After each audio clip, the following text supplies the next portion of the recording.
तो 17वें मंत्र का उच्चारण कर लें। वायुरनीलममृतमथेदम्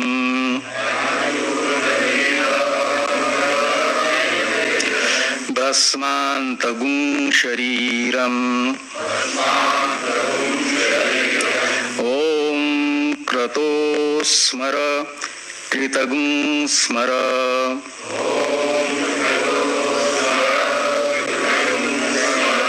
क्रतो स्मर कृतगुं स्मर।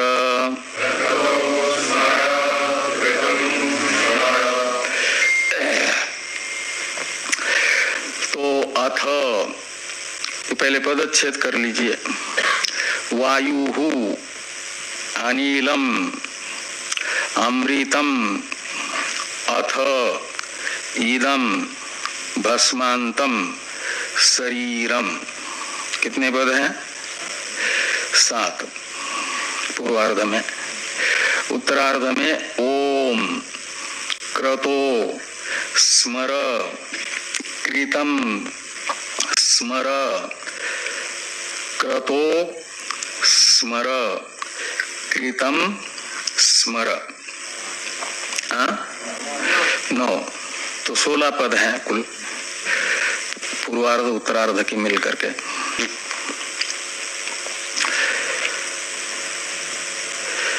अब वायुहु ये जो प्रथम पद है इसका अन्वय ऐसा करिए। अथ वायुहु अनिलम अमृतम अनिलम, और ऊपर से जोड़ दीजिए, एक अध्यार कर दीजिए क्रियापद का, क्योंकि व्याकरण के नियमानुसार तिगंत पद के बिना वाक्य पूर्ण नहीं होता। और 4 पद वाला यहाँ वाक्य बनाना, 4 पद, और उसमें तिगंत एक भी नहीं है, 4 पदों का वाक्य बनाना है। ईदम का तो अन्वय होगा शरीरम के साथ, द्वितीय पाद में जो शरीर है वो भी तिगंत नहीं है, सुबंत है। तो एक तिगंत पद की तो आवश्यकता होगी, उसके लिए अध्यार कर लो प्राप्नुयात।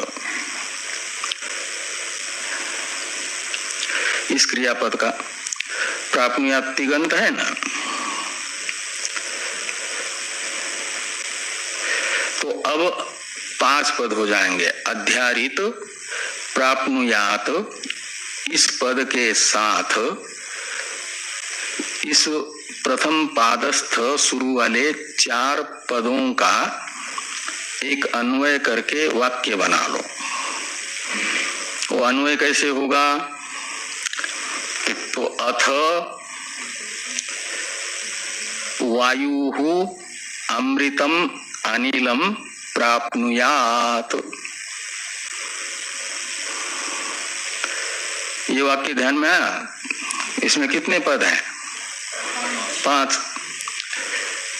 मूल मंत्रस्थ 4 और अध्यारित 1 तिगंत प्राप्नुयात। तो अथ वायुहु अमृतम अनिलम प्राप्नुयात। वायुहु कौन सी विभक्ति है? प्रथमा का एक वचन, अपने देवता से, उपास्य से। तो इस समय अथ का अर्थ करिए हिंदी में। अभी अन्वय ध्यान में आया ना? बोलो तो। मैं ये संस्कृत में वाक्य बना, अब इसका हिंदी में एक एक पद का अर्थ करो।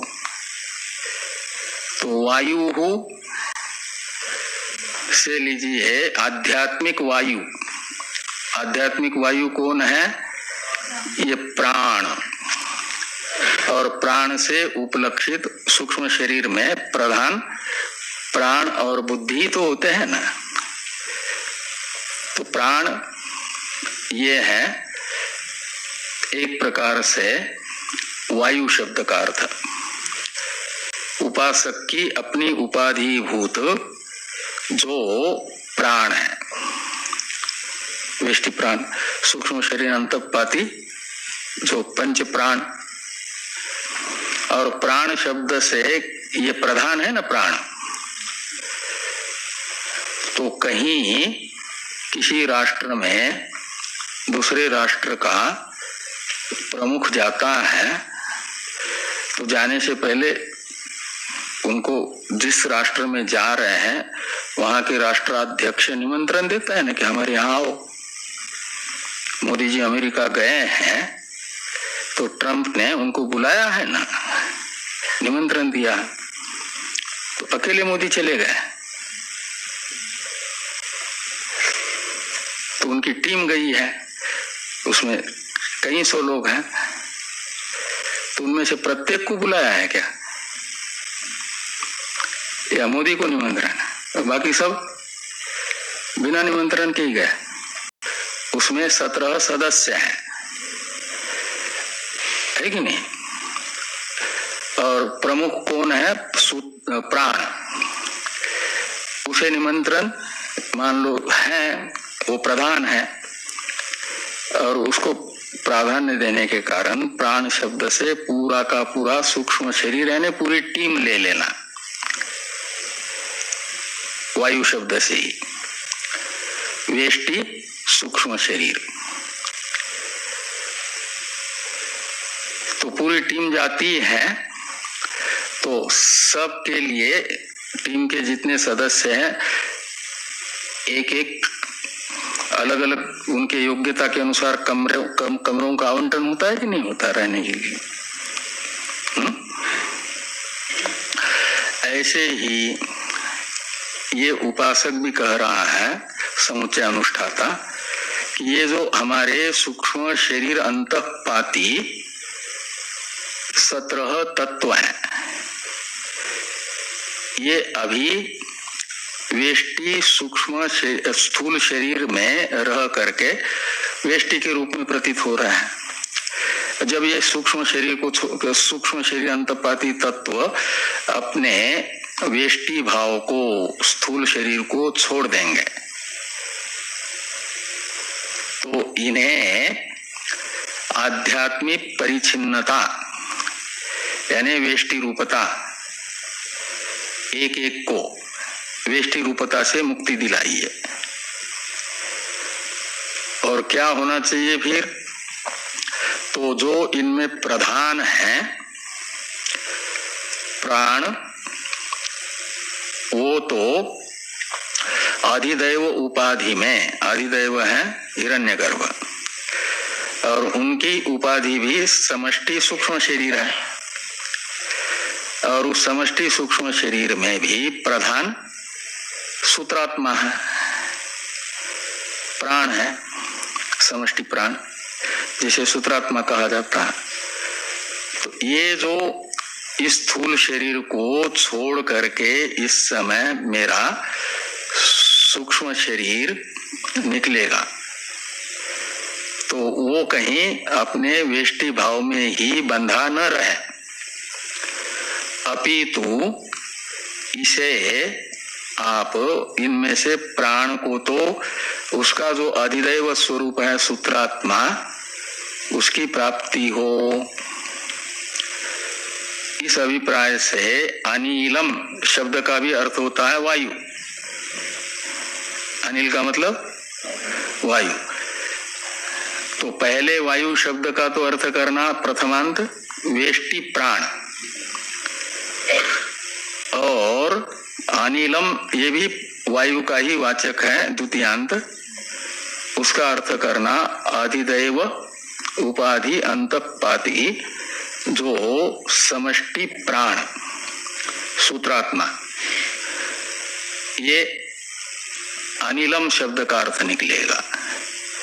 ऐसे अनिलम शब्द तो सामान्य रूप से वायु को बताता है, यहाँ सूत्रात्मा अर्थ क्यों किया जा रहा है, तो विशेषण के सामर्थ्य से।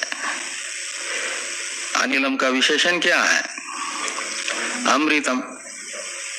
तो अमृत वायु कौन है, अविनाशी। अमृतम का अर्थ होता है अविनाशी, स्थायी रहने वाला, महाप्रलय तक रहने वाला। तो महाप्रलय तक कौन रहता है, सूत्रात्मा, हिरण्यगर्भ की उपाधि। इसलिए वो यहाँ पर अमृत के तरह अमृत है। आभूत संप्लवम स्थानम अमृतत्वम ही भासते, ये कहा जाता है ना कि भूतों का यानी सूक्ष्म भूतों का प्रलय होने तक यानी प्राकृत प्रलय होने तक जो रहता है उसे अमृत कहा जाता है। बाद में वो प्राकृत प्रलय के समय समाप्त होता है, वो अलग बात है। ये अपेक्षित अमृत है। और ये जो अमृतम विशेषण व्यर्थ हो जाएगा यदि अनिलम शब्द का अर्थ सामान्य वायु मात्र करेंगे तो। इसलिए अमृतम अनिलम, इसमें अनिलम के अमृतम इस विशेषण के सामर्थ्य से अमृतम अनिलम शब्द का अर्थ निकलेगा सूत्रात्मा, समष्टि वायु, प्राण, समष्टि प्राण। तो ये जो वायु शब्द ही तो सूक्ष्म शरीर अंतपाती प्रधान वेष्टि प्राण है, वह समष्टि प्राण भाव को प्राप्त करें। प्राप्नुयात का अर्थ है प्राप्त करें, का मतलब वेष्टि मेरे उपाधिभूत प्राण का सूत्रात्मा में विलय हो जाए, सूत्रात्मा से अलग रहे ही न। गंगा सागर में पहुंचने के बाद गंगा जी जैसे सागर से अलग रहती है क्या? नहीं, सागर में विलीन हो जाती है, सागर रूप से स्थित होती है। ऐसे ही मेरा उपाधिभूत वेष्टि प्राण समष्टि प्राण में विलीन हो जाए, तदात्मक हो जाए, उसका सायुज्य प्राप्त कर लें। और बाकी वायु शब्द से उपलक्षण विधया सभी लेने हैं ना, सूक्ष्म शरीर अंतपाती पांचों ज्ञानेन्द्रिया। तो पांचों ज्ञानेन्द्रिया भी अपनी अपनी जो अधिष्ठात्री देवताएं हैं,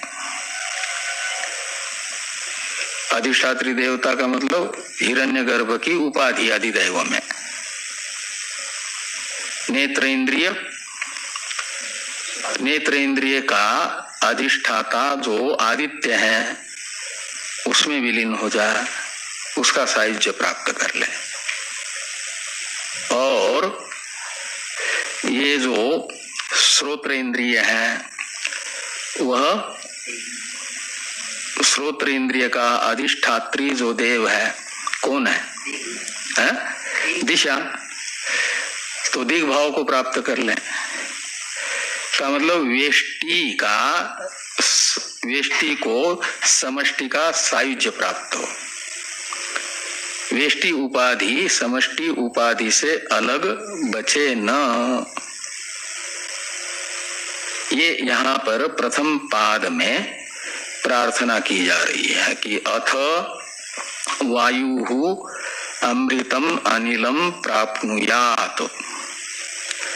ये ध्यान में आया, अन्वय भी और हिंदी अर्थ भी, कि इस समय आप मेरे वेष्टि उपाधि को समष्टि उपाधि का सायुज्य उपलब्ध कराइए। इसमें है अंतिम परिणाम जिसका, ये जो स्थूल शरीर है इसके जायते अस्ति वर्धते विपरिणमते अपक्षीयते और विनश्यति, ये विकार है ना, षड्भाव विकार। और नाश होगा तो क्या दिखता है फिर? ये शरीर दिखता है। अंत्येष्टि करेंगे, अग्निदाह करेंगे तो फिर क्या दिखता है? भस्म। तो वो उसका अंतिम परिणाम है। तो भस्म है अंतिम परिणाम जिसका, उसे कहा जाएगा भस्मांतम। तो इदम शरीरम भस्मांतम भूयात, का अर्थ निकलेगा, ये जो जिस शरीर से मैंने कर्म उपासना समुच्चय अनुष्ठान किया है, वह शरीर ऐसा ही सड़ता गलता रहे, ये न हो।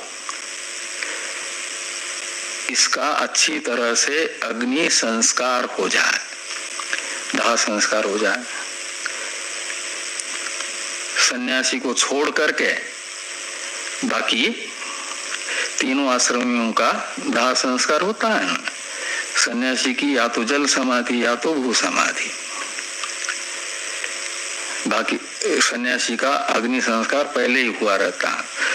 वो तो भस्म होता है जब वीरजावन संस्कार करता है, उस समय उसका तो जीवित शरीर जैसा दिख रहा है, ऐसा वो भस्म की तरह ही है, एक जीवित मुर्दा ही है।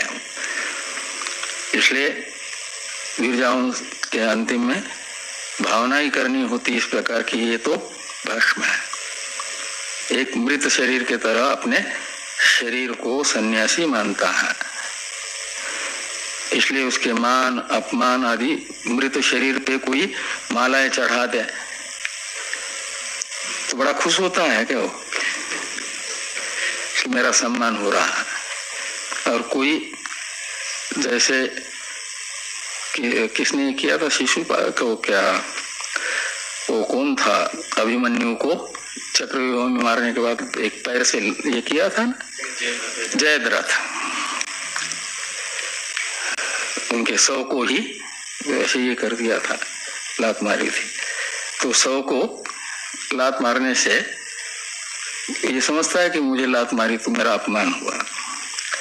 वो तो एक प्रकार से एक पत्थर की तरह पड़ा रहता है, मान अपमान आदि से ऊपर उठता है। इसका मतलब वो मान अपमान से ऊपर उठा हुआ है।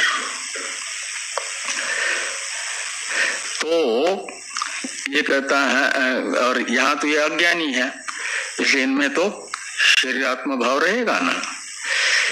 तो उस शरीर का भी, जिस शरीर ने जीवन भर कर्म उपासना समुच्चय अनुष्ठान करने के लिए साथ दिया, माध्यम बना, उस माध्यम का भी सम्मान होना चाहिए।